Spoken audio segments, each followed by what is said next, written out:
Hello বন্ধুরা, welcome to a new blog.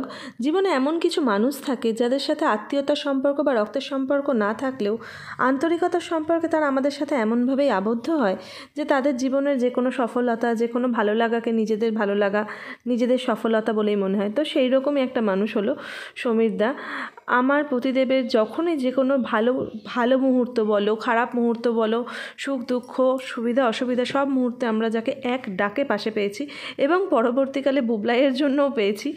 তো ওই সমীরদারই একটা বিরাট স্বপ্ন পূরণ হয়েছে, সেইটা নিয়ে আজকের ব্লগটা। এই যে সমীরদা বাড়ি বানিয়েছে, নিজের বাড়ি।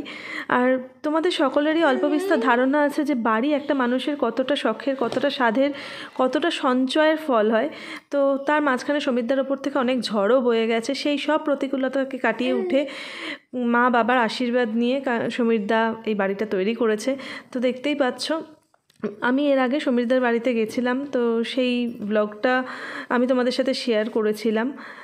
এই যে ভীষণ সুন্দর একটা জায়গায়, সর্বোপরি ডোমজুড়েরই একটা পার্বতীপুর বলে একটা জায়গা আছে, সেইখানে সমীরদা বাড়ি বানিয়েছে।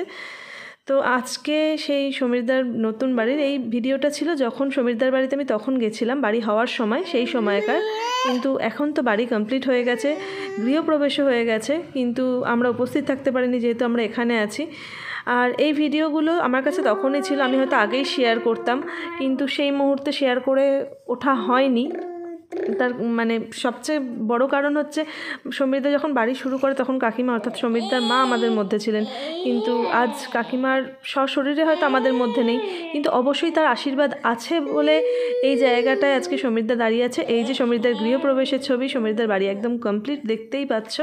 তো ভীষণই সুন্দর হয়েছে বাড়িটা। কেমন লাগলো তোমরা সবাই জানিও। টাটা।